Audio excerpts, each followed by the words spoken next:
Hello दोस्तों, नमस्कार। Welcome to my YouTube channel the job classes. आज हम सीखने वाले हैं विद्युत जनरेटर होता क्या है और कैसे बना होता है, इसकी क्रियाविधि क्या होती है, कैसे काम करता है और इसका काम क्या होता है। तो बिना देरी किए हुए हम वीडियो को शुरू करते हैं। लिखा है विद्युत जनित्र, है ना। जनित्र का मतलब होता है उत्पन्न करने वाला, जनरेट करने वाला। क्या जनरेट करेगा? विद्युत यानी इलेक्ट्रिक करंट इंड्यूस करेगा। तो हम लोग देखते हैं विद्युत जनित्र दो प्रकार के होते हैं, एक एसी जनरेटर और दूसरा होता है डीसी जनरेटर, यानी प्रत्यावर्ती धारा जनित्र, और दूसरा क्या होता है? दिष्ट धारा जनित्र। इसका काम क्या होता है? इलेक्ट्रिक यानी विद्युत को उत्पन्न करना, इसीलिए इसका नाम है इलेक्ट्रिक जनरेटर। इसमें देखो होता क्या है, प्रत्यावर्ती धारा जनित्र में लगा रहता है स्लिप रिंग। क्या लगा रहता है? ये लगा रहता है स्लिप रिंग। तो ये क्या कर देता है? एसी करंट निकालता है। और दिष्ट धारा जनित्र में क्या लगा रहता है? कम्यूटेटर लगा रहता है। दिष्ट धारा जनित्र में एक लगा देते हैं, क्या यहाँ पर स्लिप रिंग के स्थान पर कम्यूटेटर लगा देते हैं, और यह क्या निकालने लगता है? दिष्ट धारा। अब हम लोग समझते हैं प्रत्यावर्ती धारा जनित्र क्या होता है ना। सबसे पहले हम लोग पढ़ेंगे प्रत्यावर्ती धारा जनित्र क्या होता है ना। तो देखो, इसके 3-4 पार्ट दिए गए हैं। पहले इसकी संरचना दर्शाई गई है कि होता क्या है, और इधर दिखाया गया है संरचना में। इसमें चुंबक होते हैं, आर्मेचर होती है, सर्पी वलय होता है, ब्रश होती है। तो आज हम लोग पढ़ेंगे सबसे पहले प्रत्यावर्ती धारा जनित्र, ये होता क्या है और कैसे काम करता है। तो इसको जानने के लिए सबसे पहले हम लोग जान लेते हैं कि क्या होता है। जब भी देखो क्या है, एक चुंबक ये है, दूसरा चुंबक ये है ना। जब हम लोग क्या करते हैं, दो चुंबक ले लेते हैं, एक चुंबक एक ध्रुव N और दूसरा ध्रुव S, इनके बीच हम कुंडली रख देते हैं। कुंडली हम नेक्स्ट वीडियो में बता चुके हैं क्या होती है। कुंडली क्या होती है? एक नर्म लोहा होता है, और उस पर क्या किया जाता है? तांबे के तार के बहुत सारे फेरे लपेटकर बनाई जाती है। और इसको जब क्या किया जाता है? चुंबकीय क्षेत्र में रखकर। चुंबकीय क्षेत्र क्या होता है? जैसे दो चुंबक है इस प्रकार से रखे हुए हैं, तो यहाँ तक का जो एरिया होगी, जहां तक चुंबक पर बल लगेगा, वो कहलाएगा चुंबकीय क्षेत्र। जब कभी भी कुंडली को चुंबकीय क्षेत्र में रखकर घुमाया जाता है, तो हम लोग देखते हैं, ये देखा गया कि कुंडली में धारा प्रवाहित होने लगती है। देखो, ये चुंबक है N, दूसरा S है। अब इसके बीच में रख दो कुंडली, या कोई तांबे का तार ले लो और इसको ऐसे ऐसे घुमाइए। देखते हैं तो इसमें क्या होने लगता है? तार में धारा बहने लगती है। ऐसा क्यों होने लगता है ना। तो हम लोग जानेंगे ऐसा क्यों होता है। तो इसके पहले हम लोग पढ़ चुके हैं विद्युत चुंबकीय प्रेरण, है ना। विद्युत चुंबकीय प्रेरण, उसमें होता क्या है कि जब किसी कुंडली को चुंबकीय क्षेत्र में रखकर घुमाया जाता है, तो कुंडली से बद्ध चुंबकीय फ्लक्स के मान में परिवर्तन हो जाता है। अब यहाँ बात हम लोग समझते हैं कि चुंबकीय फ्लक्स क्या होता है। तो चुंबकीय फ्लक्स क्या होता है? जैसे ये चुंबकीय क्षेत्र है, ठीक है ना, यहां से गुजरने वाली चुंबकीय बल रेखाएं इस टाइप से होंगी। ये जैसे कोई चुंबक है, एक चुंबक ये मान के चलते हम लोग N है, और दूसरा कोई चुंबक ये S है। तो यहां से जो रेखाएं गुजरेंगी, यहां पर हम लोग कोई पृष्ठ इस प्रकार से रख देते हैं, है ना। यहां पर कोई पृष्ठ ये रखा है, ये ठीक है। तो इस पृष्ठ से गुजरने वाली जो चुंबकीय बल रेखाओं की संख्या होगी, वही क्या कहलाएगी? चुंबकीय फ्लक्स कहलाएगी। फिर से हम लोग समझ लेते हैं। जैसे हम मान लेते हैं ये कोई पृष्ठ है और ये चुंबकीय क्षेत्र में रखा है, तो यहां से गुजरने वाली चुंबकीय बल रेखाओं की संख्या जो होगी, वही क्या कहलाएगी? चुंबकीय फ्लक्स कहलाएगी। और चुंबकीय फ्लक्स के मान में हम लोग क्या कर दें? परिवर्तन कर दें, तो इस कुंडली में एक प्रेरित विद्युत वाहक बल उत्पन्न हो जाता है। क्या उत्पन्न हो जाता है? कुंडली में प्रेरित विद्युत वाहक बल उत्पन्न हो जाता है। फिर से हम लोग समझेंगे, ये कोई कुंडली है, यदि इसके हम चुंबकीय फ्लक्स के मान में क्या कर दें? परिवर्तन कर दें, तो कुंडली में एक प्रेरित विद्युत वाहक बल उत्पन्न हो जाता है और जिसके कारण कुंडली में एक प्रेरित धारा बहने लगती है। फैराडे ने बताया था, पहले हम लोग पढ़ चुके हैं कि क्या किया जाता है, जब मोटर में पढ़े थे, जब कुंडली में धारा प्रवाहित करते थे तो कुंडली क्या होने लगती थी, घूमने लगती थी, है ना। कुंडली क्या होने लगती थी, घूमने लगती थी। तो फैराडे ने सोचा कि जब यांत्रिक ऊर्जा को विद्युत ऊर्जा और विद्युत ऊर्जा को यांत्रिक ऊर्जा में बदला जा सकता है ना, यानी विद्युत धारा के कारण कुंडली घूम सकती है। किसके कारण घूम सकती है, हाँ, विद्युत धारा के कारण कुंडली घूम सकती है। तो क्या कुंडली को घुमाकर हम विद्युत धारा नहीं उत्पन्न कर सकते हैं, है ना। फैराडे ने ऐसा सोचा कि भाई जब क्या है, विद्युत धारा के कारण मोटर में हम लोग पढ़ चुके हैं, जब धारा प्रवाहित करते थे तो कुंडली घूम जाती थी, तो क्या कुंडली को घुमाने पर धारा नहीं उत्पन्न की जा सकती है ना। तो उन्होंने दिमाग लगाया और क्या किया, एक चुंबक रख दिया यहाँ पर N और दूसरा S रख दिया। फिर यहाँ पर इन्होंने क्या किया, एक कुंडली को क्या कर दिया, घुमा दिया। तो कुंडली को घुमाने के बाद उन्होंने देखा कि कुंडली में क्या धारा उत्पन्न हो गई है ना। वही धारा कैसे उत्पन्न हो गई है उसी को हम समझा रहे हैं।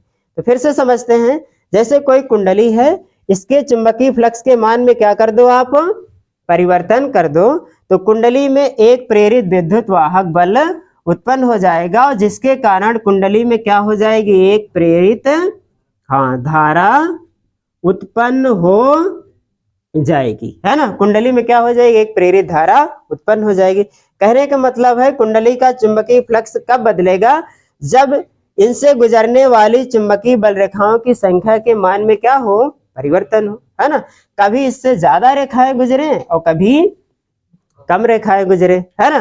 तो ये परिवर्तन कैसे होगा, जैसे कुंडली प्रारंभ में ऐसे रखी है और चुंबक हमारा ऐसे रखा है, तो इस समय देखो चुंबकीय बल रेखाएं बहुत कम गुजरेंगी, और लेकिन जैसे जैसे कुंडली को ऐसे घुमाया जाए तो बहुत सारी रेखाएं इस पृष्ठ से होकर गुजरेंगी। फिर ऐसे ऐसे कुंडली को घुमाया जाए तो रेखाएं कम गुजरेंगी और फिर ज्यादा गुजरेंगी, फिर कम गुजरेंगी, फिर क्या होंगी, ज्यादा गुजरेंगी।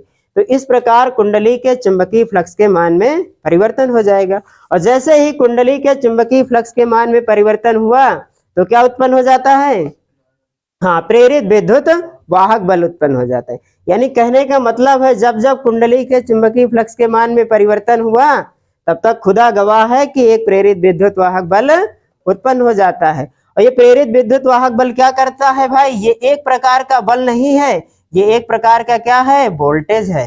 क्या है, ये एक प्रकार का वोल्टेज है ना। ये एक प्रकार का क्या है, वोल्टेज है। अब जान चुके हो कि जब वोल्टेज आ गया तो धारा आ ही जाएगी, है ना। तो इस प्रकार ये प्रेरित विद्युत वाहक बल क्या कर देता है, एक धारा उत्पन्न कर देता है ना। और धारा उत्पन्न कर देगा, इसकी दिशा क्या होगी, तो इसकी दिशा ज्ञात करने के लिए एक बंदा था जिसका नाम था क्या भाई, बोलो, फ्लेमिंग, है ना। क्या नाम था, फ्लेमिंग, है ना। इन्होंने अपना नियम दिया, पहले तो इन्होंने मोटर में अपना नाम और नियम दिया था बाएं हाथ का, अब जनरेटर में इन्होंने अपना नियम दे दिया क्या, हाँ, दाएं हाथ का नियम। क्या दे दिया भाई, हाँ, दाएं हाथ का नियम, है ना। दाएं हाथ में कुछ नहीं करना हो, आपको क्या ले लेना है, अंगूठा ले लेना है। क्या ले लोगे, बोलो, अंगूठा। फिर एक अंगुली ले लोगे क्या, तर्जनी, है ना, तर्जनी आपके पास है ना। तीसरी अंगुली क्या है, माध्यमा, है ना, माध्यमा। कुछ नहीं करना है, आपको दाहिना हाथ इस प्रकार से करना है और तीन अंगुलियों क्या कर देना भाई, तीनों हमेशा क्या हो, एक दूसरे के क्या हो, हाँ, बिल्कुल क्या हो, सीधी हो, है ना, एक दूसरे के, हाँ, लंबवत हो। कहने का मतलब है हम लोग साइंस पढ़ रहे हैं तो क्या होगा, हाँ, तीनों एक दूसरे से क्या 90 डिग्री पर हो, है ना। ठीक है, ये देखो हम हाँ ले लेते हैं अपना दाहिना हाथ इस प्रकार से, है ना। ये वाली देखो, है ना, अंगूठा क्या है, सीधा है ना। ये भी तीनों देखो परस्पर क्या है, लंबवत है ना। दाहिना हाथ ले लिया हमने, ठीक है। करना क्या है भाई बताओ, अंगूठा रखना है आपको किधर, चालक की गति की दिशा में, है ना। यानी जिधर कुंडली घूम रही है उधर हमें क्या रखना है, अंगूठा रखना है ना। ठीक है, अंगूठा चालक की गति की दिशा में रखना है, यानी अंगूठा हमें किधर रखना है, एफ की तरफ रखना है ना, चालक पर लगने वाले बल की दिशा में रखना है। और तर्जनी किधर रखना है भाई, बोलो। हाँ, चुंबकीय क्षेत्र की दिशा में रखना है, यानी एम की दिशा में रखना है, मैग्नेटिक फील्ड की दिशा में रखना है। और माध्यमा किधर रखना है, माध्यमा है ना बताएगी आपको धारा की दिशा, करंट की दिशा बताएगी। सी का मतलब करंट है ना, करंट की दिशा बताएगी। फिर से हम लोग देख लेते हैं, अंगूठा हम कर लेते हैं चालक की गति की दिशा में, है ना। देखो कुंडली ये है, इस प्रकार से घूम रही है, ये कुंडली जो है इस प्रकार से ऐसे ऐसे घूम रही है ना। तो अंगूठा यानी बाहर की तरफ घूम रही है, ये हमारी एबीसीडी कुंडली है, ये इस प्रकार से क्या कर रही है, घूम रही है ना, इस प्रकार से। ठीक है, तो हम लोग क्या कर देते हैं, अंगूठा देखो क्या कर देते हैं, बाहर की तरफ करेंगे, क्योंकि इस पर बाहर की तरफ बल लग रहा है, इस प्रकार से है ना, अंगूठा बाहर की तरफ, तर्जनी उंगली एन से एस की तरफ, देखो एन से एस की तरफ, तो ये बीच वाली उंगली क्या बताएगी, धारा की दिशा, है ना। फिर से देखो हम लोग कर लेते हैं, इस पर बल बाहर की तरफ लग रहा है ना, ठीक है ना। और चुंबकीय क्षेत्र हमारा किधर से किधर की तरफ है, एन से एस की तरफ है ना, एन से एस की तरफ है। तो तर्जनी उंगली इधर से इधर की तरफ रख देते हैं, ये है ना। तो बीच वाली उंगली क्या बताएगी, धारा की दिशा। तो धारा हमारी क्या हो गई, ए से बी की तरफ, और इसमें क्या होगी, सी से डी की तरफ। इसमें चेक कर लेते हैं, है ना। इसमें क्या करेंगे, देखो हाँ, चालक पर लग अंगूठा, देखो ये है ना, देखो अब की बार इस पर देखो क्या है, ये है ना, इस पर जो है अंगूठा हाँ अंदर की तरफ रहेगा, और ये वाली उंगली हाँ एन से एस की तरफ रहेगी, तो धारा नीचे की तरफ आएगी। तो धारा की दिशा भी हम लोगों ने क्या कर लिया, फाइंड कर लिया, है ना। फिर से एक बार हम लोग समझेंगे बिल्कुल मस्त तरीके से, है ना, साइंस है, दिल खोल के आज हम लोग सीखेंगे। तो देखते हैं, फिर से समझ लो कैसे धारा उत्पन्न हुई, है ना, कैसे धारा उत्पन्न हुई। कुछ नहीं करना है, दो चुंबक ले लेना है ना, उनके बीच क्या रख देना है, एक तार ले लेना है ना, और उसको लपेट के एक कुंडली बना लेना है। कुंडली का नाम रख देते हैं जैसे ए बी सी डी। अब इस कुंडली को क्या करो, ऐसे ऐसे घुमाओ, क्या करो, ऐसे ऐसे गोल गोल घुमाओ, है ना। तो इसमें क्या देखने को मिलेगी, धारा, है ना। कितना सिंपल लॉजिक है, धारा उत्पन्न हो जाएगी अपने आप, है ना। और ये धारा कैसे उत्पन्न होगी, हाँ कुंडली घूमेगी, और कुंडली घूमेगी तो इसके चुंबकीय फ्लक्स के मान में परिवर्तन होगा। ये चुंबकीय बल रेखाएं क्या होंगी, एक दूसरे से गुजरेंगी, है ना। अच्छा ये बताओ, क्या चुंबक को अलग किया जा सकता है, इसके ध्रुवों को अलग किया जाता है एन व एस को, कभी भी, है ना, कभी भी नहीं अलग किया जा सकता, चाहे इसके जितने टुकड़े कर दो, चाहे इसके जितने टुकड़े कर दो, चाहे जितने टुकड़े कर दो, हमेशा इसमें ध्रुव बन जाएगा एन व एस, है ना। यही देखो क्या है, चुंबक का यही तो गुण है, हमेशा बल रेखाएं एन से एस की तरफ गुजरेंगी, है ना। ये अपना कभी भी साथ नहीं छोड़ेंगे ना, जैसे कहा जाता है कभी तेरा दामन न छोड़ेंगे हम, है ना। हमेशा एन से एस की तरफ क्या होगा, चुंबकीय क्षेत्र होगा, है ना। तो इन रेखाओं को कोई नहीं रोक सकता है भाई, है ना। चाहे इनके मार्ग में कुंडली रख दो, चाहे जो रख दो, है ना, ये कुंडली को भेद करके एन से एस की तरफ ही जाती रहेंगी, है ना। ठीक है, तो इनके मान में हम लोग परिवर्तन कर सकते हैं।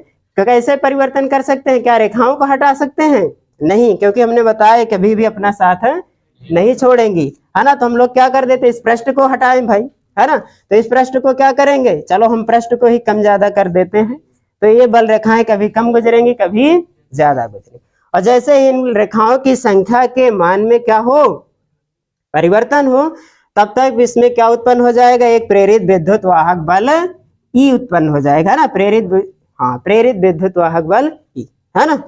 और जिसके कारण हाँ कुंडली में क्या होने लगेगी, एक धारा उत्पन्न हो जाएगी, जिसका नाम क्या होगा, प्रेरित धारा।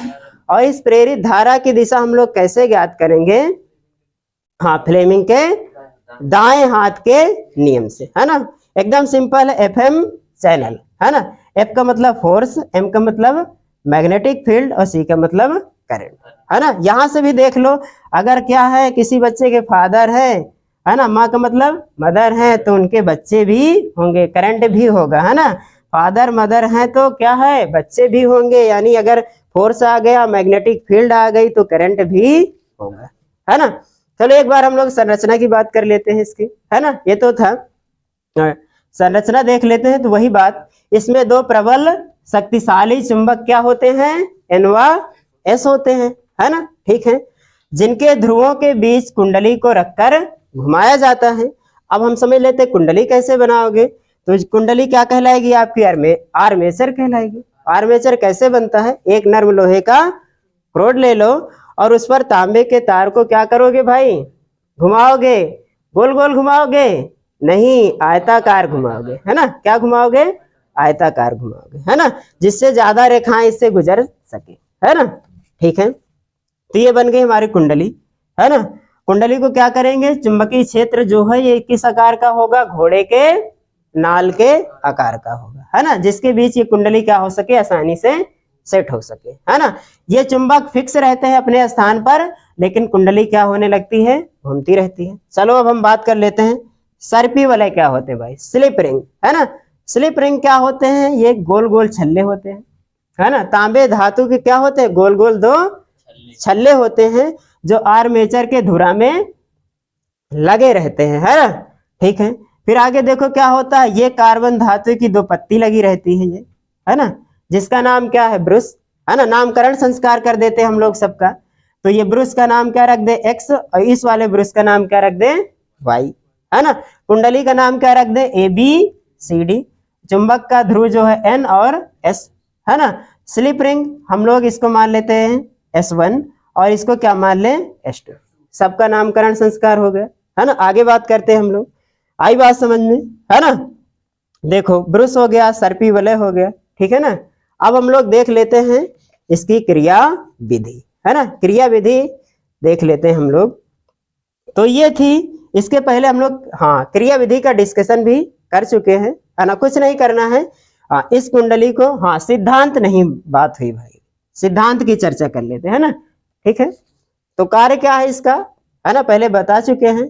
ये क्या करेगा भाई, है ना, विद्युत ऊर्जा निकालेगा। क्या निकालेगा, विद्युत ऊर्जा। तो क्या है, विद्युत ऊर्जा उत्पन्न कर देगा अपने आप, नहीं भाई।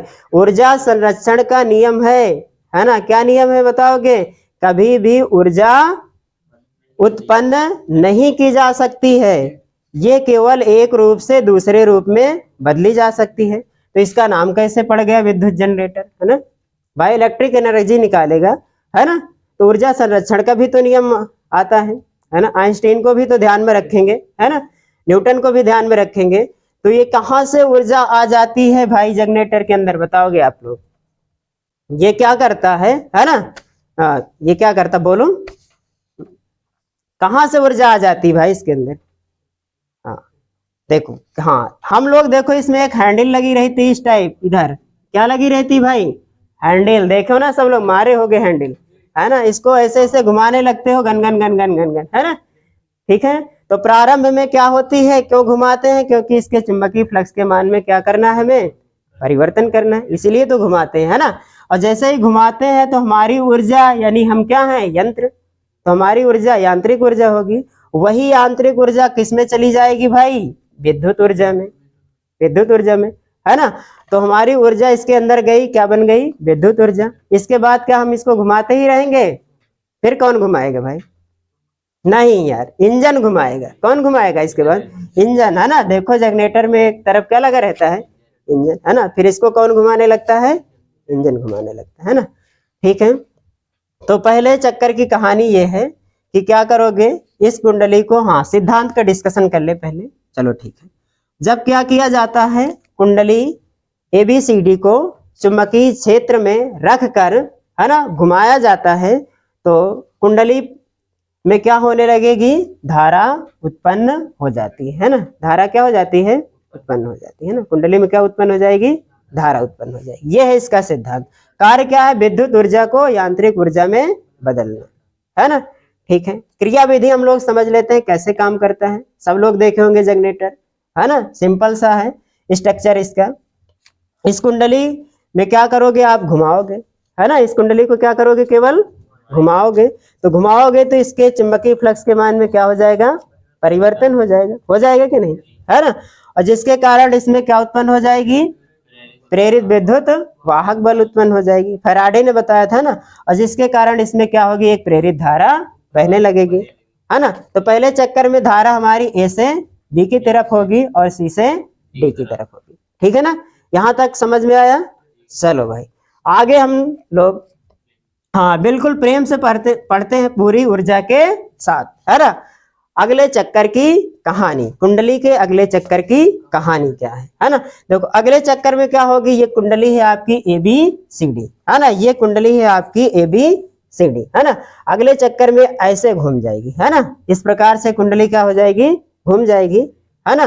तो यहाँ देख लेते हैं हम लोग, जो भुजा है ए बी इधर आ जाएगी और डी सी इधर चली जाएगी, है ना। स्लिप रिंग भी अपने स्थान से घूम जाएंगे, है ना। S1 S2 की जगह चला जाएगा और S2 S1 की जगह जाएगा। तो बताइए क्या कार्बन ब्रश भी घूम जाएंगे, नहीं घूम जाएंगे ना, नहीं घूम जाएंगे ना, ठीक है ना, कार्बन ब्रश नहीं घूमेंगे, है ना, ये अपने स्थान पर ही रहेंगे। तो यहाँ पर हम लोग देख लेते हैं धारा की दिशा क्या होगी। फिर फ्लेमिंग के दाएं हाथ का नियम लगा दो, है ना, फ्लेमिंग के दाएं हाथ का नियम लगा दो। तो फ्लेमिंग के दाएं हाथ का नियम क्या होगा भाई, है ना, चालक पर, हाँ चालक की गति की दिशा में आपको अंगूठा कर देना है और ये माध्यमा वाली उंगली क्या कर देना है आपको, हाँ ये वाली उंगली आपको क्या कर देना है भाई, चुंबकीय क्षेत्र की दिशा में। और चुंबकीय क्षेत्र हमारा किधर से किधर की तरफ है, एन से एस की तरफ होगा, है ना।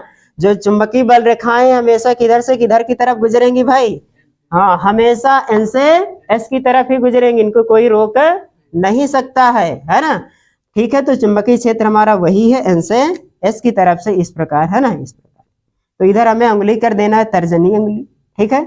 अब चालक पर बल किधर लग रहा है, बाहर की दिशा में लग रहा है ना, कुंडली ऐसे ही घूमेगी। चालक पर बल किधर है, बाहर की दिशा में, है ना, बाहर की दिशा में। तो बल की दिशा में अंगूठा कर देना है, तर्जनी उंगली बताएगी धारा की दिशा, है ना। इसी प्रकार इसमें कर देना है ना। तो इधर हम लोग ऐसे कर देंगे, इधर समझेंगे, है ना। अब की बार इस पर क्या हो रहा है, अंगूठा अंदर की तरफ है, यानी बल अंदर की तरफ लग रहा है, इसको ऐसे ढकेल रहा है, ऐसे, है ना, ऐसे। तो इस पर हाँ चालक की गति की दिशा में अंगूठा कर देंगे तो धारा अब की बार किधर आएगी, नीचे की तरफ, है ना। तो धारा इस प्रकार से आएगी, ऐसे ऐसे होते हुए, ऐसे ऐसे ऐसे ऐसे, है ना, ये देखो। तो अगले आधे चक्कर में धारा क्या होगी भाई बोलो, वाई से एक्स की तरफ प्रवाहित होगी, है ना। और इस वाले में बताइए धारा ऐसे देखो इंटर कर रही थी, ऐसे ऐसे, है ना, ऐसे ऐसे ऐसे होती हुई, ऐसे ऐसे ऐसे ऐसे ऐसे, है ना, ऐसे ऐसे ऐसे, नहीं, हाँ यहाँ से धारा आ रही देखो, है ना, ऐसे होते हुए धारा, ये यहाँ से होते हुए धारा यहाँ पर इंटर कर जाती है, ठीक है। ये स्लिप रिंग से होते हुए यहाँ पर इंटर कर जाती है और यहाँ से यहाँ पर आती है, देखो। तो अगले हाँ पहले चक्कर में धारा एक्स से वाई की तरफ बह रही थी, ये मान लेते हैं हमारा क्या बल्ब है ना, ये इसके सिरा बना दिया हमने, है ना, दो सिरे होते हैं। तो पहले चक्कर में धारा एक्स से वाई की तरफ बह रही थी और इस वाले चक्कर में धारा वाई से एक्स की तरफ बह रही है ना, वाई से एक्स की तरफ बह रही। तो बोलो कुंडली के पहले आधे चक्कर में धारा, है ना, ऊपर की तरफ हम लोग मान लेते हैं प्रवाहित हो रही थी। अगर ग्राफ बनाए इस प्रकार से, है ना, किधर से, एक्स से वाई की तरफ। तो अगले आधे चक्कर में धारा किधर से किधर की तरफ बहेगी भाई, वाई से, हाँ वाई से किधर की तरफ, एक्स की तरफ, है ना, वाई से एक्स की तरफ, है ना। तो जो प्रत्यावर्ती धारा होती है ये इस प्रकार से घूमती है ना, इस प्रकार से, है ना, यानी एक बार वाई से एक्स की तरफ, दूसरी बार एक्स से वाई की तरफ। तो अब हम लोग समझ गए ना, ये एसी जनरेटर पढ़ रहे थे, ये निकाल रहा था करंट। अब ये किस प्रकार का करंट निकाल रहा है, जिसकी दिशा लगातार बदल रही है ना।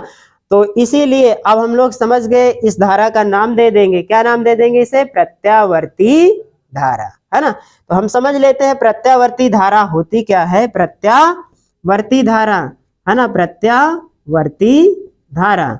तो ऐसी धारा जो अपनी दिशा क्या करे भाई, समय के साथ बदलती रहे, है ना। पहले देखो किधर से किधर की तरफ थी धारा, वाई, हाँ पहले चक्कर में एक्स से वाई की तरफ थी और दूसरे चक्कर में वाई से एक्स की तरफ हो गई, है ना। तो जैसे हमारे घरों में जो धारा आती है वो प्रत्यावर्ती धारा होती है ना, 50 हर्ट्ज की होती है।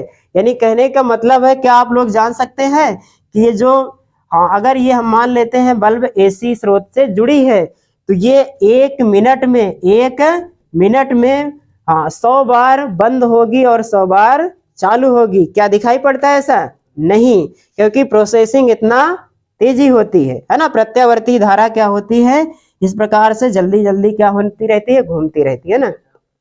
तो यानी कहने का मतलब है कुंडली के पहले आधे चक्कर में धारा अधिकतम होती है, फिर आधे चक्कर में धारा अधिकतम और न्यूनतम होती है ना। यहाँ पर धारा 0 थी, देख लेते हैं ग्राफ में। पहले यहाँ पर धारा क्या थी, 0 थी, फिर धीरे धीरे बढ़ रही थी, फिर 0 हो गई, फिर धीरे धीरे बढ़ रही थी, फिर 0 हो गई। क्यों भाई? जैसे कुंडली पहले चुंबकीय क्षेत्र के समांतर रखी है तो इससे कोई भी चुंबकीय बल रेखा नहीं गुजरेगी ना। तो इस समय चुंबकीय फ्लक्स के मान में परिवर्तन शून्य है ना। तो धारा भी क्या होगी, शून्य होगी। और जैसे जैसे कुंडली घूमेगी, जब इसके लंबवत हो जाएगी तो ज्यादा चुंबकीय बल रेखाएं गुजरेंगी, तो ज्यादा हो जाएगा चुंबकीय क्षेत्र, है ना। फिर अगले आधे चक्कर में कुंडली क्या हो जाएगी, फिर से समांतर हो जाएगी, फिर से धारा क्या हो जाएगी, शून्य हो जाएगी, है ना। ठीक है, तो हम लोग एक बार फिर से पूरा समझ लेते हैं, है ना, जिससे टॉपिक पूरा हमारा क्या हो जाए, बिल्कुल मक्खन हो जाए, है ना। चलते हैं फिर से। तो बच्चों, प्रत्यावर्ती धारा क्या होती है? तो ऐसी धारा जो दिशा के समय के साथ अपनी दिशा लगातार बदलती रहे, उसे हम लोग क्या कहेंगे, प्रत्यावर्ती धारा, है ना। जैसे ये कोई प्रत्यावर्ती धारा है तो पहले ए से बी की तरफ बहेगी, फिर बी से ए की तरफ बहेगी, है ना। यह है प्रत्यावर्ती धारा। अब इसको उत्पन्न कैसे किया जाता है? तो प्रत्यावर्ती धारा जनित्र के द्वारा। प्रत्यावर्ती धारा जनित्र होता क्या है, ये क्या करेगा, यांत्रिक ऊर्जा को विद्युत ऊर्जा में बदलेगा, है ना। ठीक है, अब इसकी हम बात करें, संरचना क्या है, 2 चुंबक है, कुछ नहीं कहना है आपको, 2 शक्तिशाली चुंबक है। एक क्या है, आर्मेचर कुंडली है ना। और फिर क्या होते हैं, स्लिप रिंग होते हैं, है ना, छल्ले होते हैं। और कार्बन धातु की क्या होती है, पत्ती लगी रहती है, जो स्लिप रिंग को केवल स्पर्श करती रहती है ना। ठीक है, अब यहाँ से हम कोई बाहर से स्रोत जोड़ दें, कोई भी, है ना, कोई चीज सप्लाई जहां भेजना है हमें वहां पर वायरिंग कर देंगे तो धारा आराम से प्रवाहित होने लगेगी, है ना। ठीक है, धन्यवाद दोस्तों। आज का वीडियो आपको पसंद आया हो या हमारे द्वारा बताई गई पूरी व्याख्या, जनरेटर कैसे है, कैसे काम करता है, इसका सिद्धांत क्या है, संरचना क्या है, कितने प्रकार के होते हैं, है ना, बिल्कुल समझ में आ गया होगा। उम्मीद करता हूं कि आप लोग हमारे द्वारा बताए गए कॉन्सेप्ट से बिल्कुल संतुष्ट होंगे। यदि आपको हमारे द्वारा बताई गई व्याख्या जनरेटर की समझ में आई हो तो वीडियो को लाइक करें, शेयर करें और अपने दोस्तों तक जल्द से जल्द पहुंचाएं। धन्यवाद दोस्तों, जय हिंद।